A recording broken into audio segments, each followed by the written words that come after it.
activity. It's very hard. Una fiesta sorpresa. And using the context in which these verbs are presented today will hopefully make these verbs, these irregular abstract verbs, more meaningful. And drawing on meaning and our outside experiences, well, first of all, most of us know what a fiesta is. See? Una fiesta sorpresa, this is a new vocab word. ¿Cómo se dice sorpresa in English? Surprise. So what do we know about a surprise party?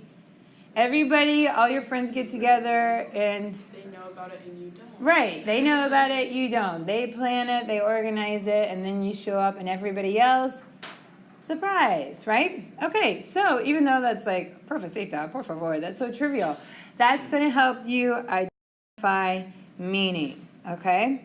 The party planning and what happens at the surprise party, etc., and then, of course, the conclusion.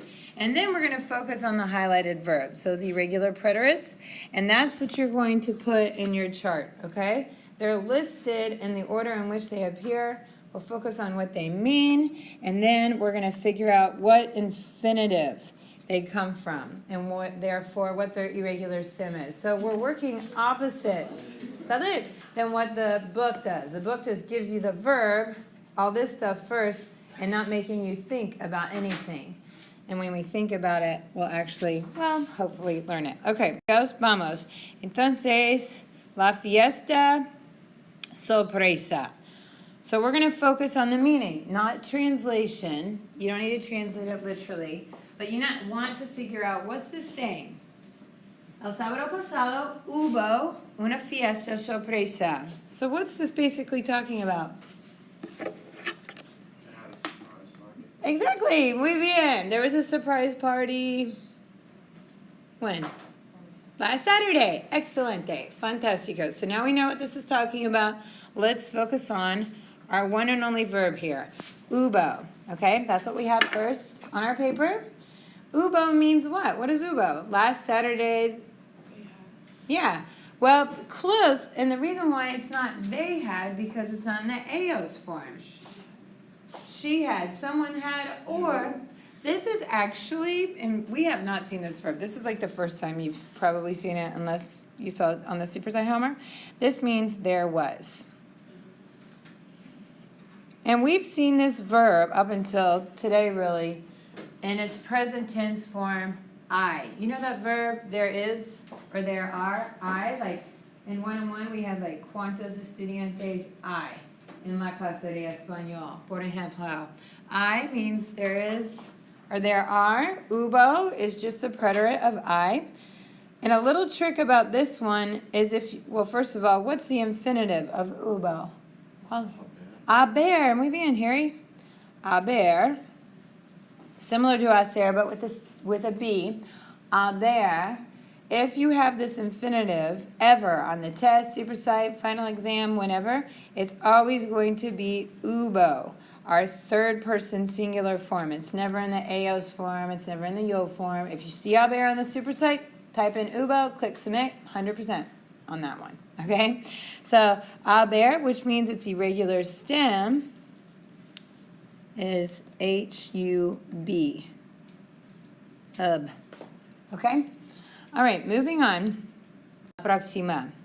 Sofía, you were on the super site. They actually had your name. Sofía hizo un pastel para la fiesta. What's this talking about? Pastel is a new vocab word. Pastel is what? A cake, right? Pastel is cake. Sofía made a cake. Exactly. Muy bien. Gracias, Sofía. Sofía made. So, hizo means made.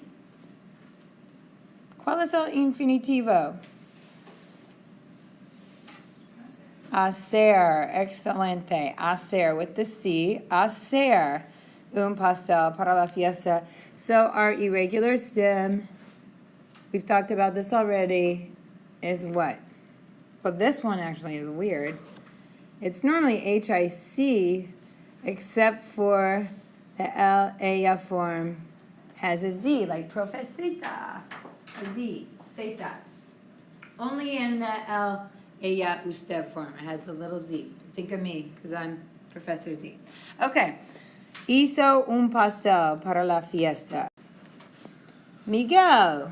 Miguel trajo un flan. We know Miguel didn't make flan. So what do you think this is saying? Because made would have been hizo. Muy bien, excelente. Get, and then he showed up with the flan, so he brought the flan. This one's a little bit more obscure. Brought flan. ¿Cuál es el infinitivo de trajo? Traer. Muy bien, Sam. Traer.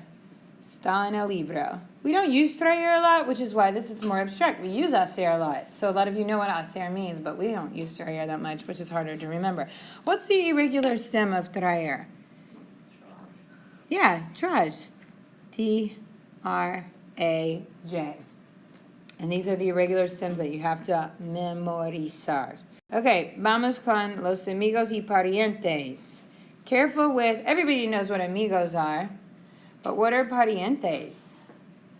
No papas, no mama, madre, padre, no. Abuelas, tíos, primas, hermanos, todas las personas de la familia, no, son parientes. So how would you translate parientes in English? It's not parents, it's family, relatives. Relatives, it's the official word for relatives. Los amigos y parientes de Elsa vinieron y trajeron regalos. So what did they do? We just talked about this verb, so let's focus on this one first. What did they bring? Gifts. Right, exactly. So they came. Vinieron. Came. Remember this irregular stem for vinieron I mentioned a second ago? Is VIN, like your VIN number in your car. You come to places in your car. Came. El infinitivo de vinieron es venir. And the reason why we're going the infinitives is because that's what the superset gives you. They give you the infinitive and then you produce vinieron. Okay? That's why it's important to reflect on the infinitive. And then trajeron. What does trajeron mean again? What did they bring? Oh, sorry, I just told you. Regalos, they brought gifts, but trajeron means brought. So what's the difference between trajo and trajeron? Miguel trajo un flan. One singular, one's plural. Sí, exactamente. Gracias, Caroline. Brought, they brought versus he brought. Trajo. And what's our irregular stem? That's the infinitive. T-R-A-J. Trash. Okay? All right, vamos a otro ejemplo. El hermano de Elsa no vino porque tuvo que trabajar. So Elsa, la fiesta, pero su hermano no vino. So what did he not do? He didn't what? Drink. Vino is a drink. Vino tinto, vino blanco. So this word means two things in Spanish. Drink or wine. But in this case, it's not the noun wine. It's the verb, which we've already seen. Notice its stem. The stem is VIN. So what's the meaning of this verb? See. Come, right, exactly. Did he come? No. So Elsa's brother didn't come. Why? Why didn't he come? He had to work. Tuvo means had. So what's the infinitive of tuvo? Tener. So this one's like super irregular. Tener. And the infinitive of vino, ¿cuál es el infinitivo de vino? Venir. And our irregular stem is VIN, like your VIN number. Come in your car. And the irregular stem of tener is tuv. We'll talk about why we're learning stems and focusing on the stems here in just a second. Okay. Su tía María tampoco pudo venir. So we just had the verb venir. But we can see she's in this bubble and not at the fiesta because why? Did she come? No, but we know it's not saying she didn't come because we have this different verb. Instead of saying no vino, she didn't come, we're simply saying she, what? What's pudo? ¿Cómo se dice can I go to the bathroom? Can. Puedo. Puedo means can. Here's the past tense. Couldn't, because it's negative. Couldn't come. Poder. So our irregular stem is pud. P-U-D. Pud. Poder. Okay, vamos con otro ejemplo. Cuando Elsa abrió la puerta, todos gritaron, ¡Feliz cumpleaños! So what's happening in this part of the story? Right, exactly. So when Elsa did what? You know about surprise parties? She opened the door. Everybody yelled, gritaron, happy birthday! And that's what we know based on our experience with surprise parties. Okay, so Elsa, different picture, whatever. This is Elsa. And turns out she's married. Su esposo. ¿Cómo se dice esposo in English? Husband. What did her husband do? So she's walking, she's like, oh. Yep, muy bien. He gave her what? Beso. Now he gave. So dio is gave. That's a late birthday present. I know. Slack. See. Dio. ¿Cuál es el infinitivo de dio? Dar. Muy bien. Dar un beso. No? So, dar doesn't really have an irregular stem per se, but really, it's pretty much di. Okay. It doesn't fall under all of these irregulars, but we have seen it before. Another grammatical concept that I want to highlight real quickly here that you're not necessarily tested on in chapter 9, but we saw in 102 is lay.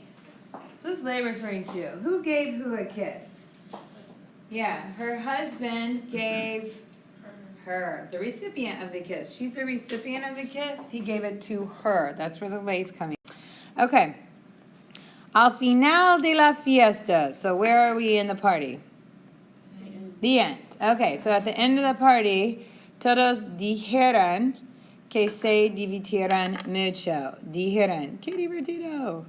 Sí, fue excelente. I use these little call-outs because everybody what? Said. Muy bien. Everybody said, which is kind of obscure.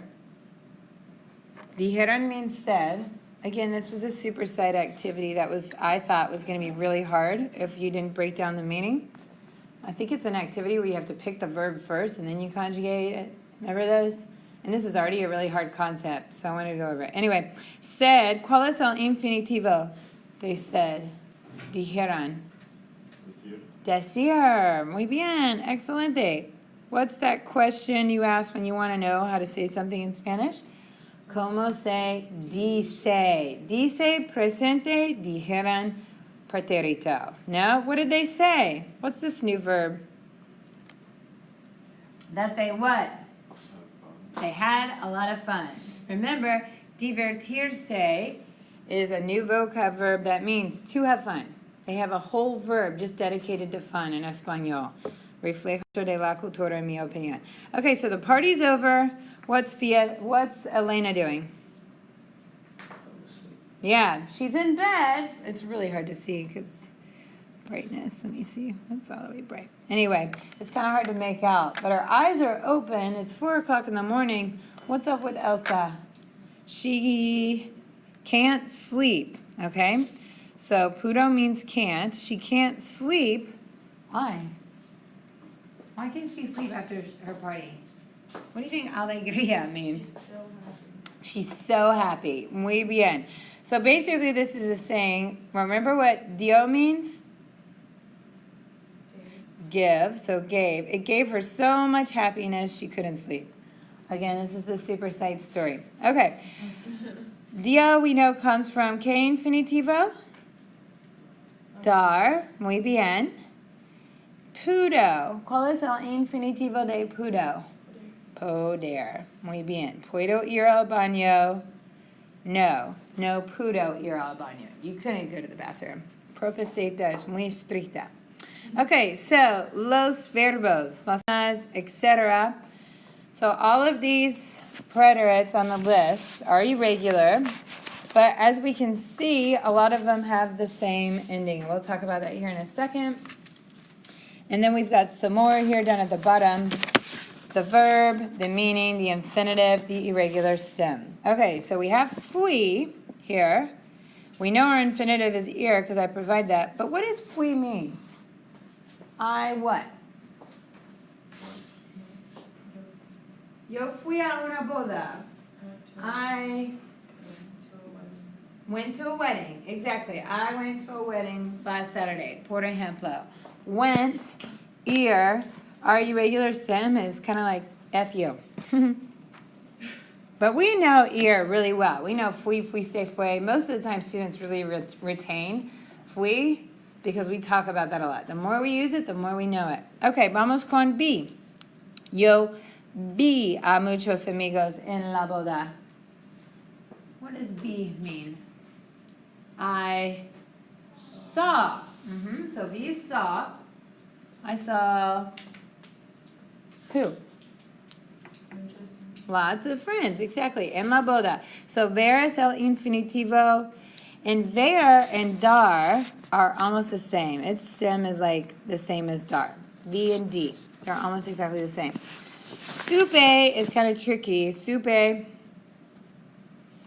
Actually, I'm just going to tell you what it means because it's really hard to identify its meaning. Supe means to find out. I found out. What did I find out? I found out. I found out. Saber. Our irregular stem is a stand-up paddleboard. Sup. Okay? Or you can just say, what's up? What did you find out? What did I find out? The bride and groom. Remember Will Fitz was like, how do you say bride and groom? Novios. Know each other from primary school. Muy bien, excelente. They met in primary school. Quise, actually, in the preterite tense, you know, querer means like te quiero, I love you, or yo quiero Taco Bell, I want Taco Bell. Quiero means I want, but in this context, in the preterite, it means tried. I tried to dance well, right? In la boda. Tried. I tried. Irregular stem is quis. And then, por último, tenemos fue. La boda fue muy divertida. What does fue mean? It comes from ser. It doesn't mean the wedding. La boda didn't go anywhere. I'm just summarizing, describing the wedding, simply saying the wedding was. What's divertida? Divertida. What do you know about bodas? Let's see, Aaron, a ti te encantan las bodas. A mí me gustan las bodas porque las bodas son muy divertidas. No aburridas, right? Fun, exactly. Divertirse is to have fun. Divertida is just the word we use to describe. It was fun. It was is the meaning. The infinitive is ser, irregular stem. Fu again. So remember, ir and ser son exactamente iguales. La diferencia es el contexto. Yo fui a la boda fue divertida. Okay? All right, chicos. Entonces. All right, we have a section for endings on our handouts. Info.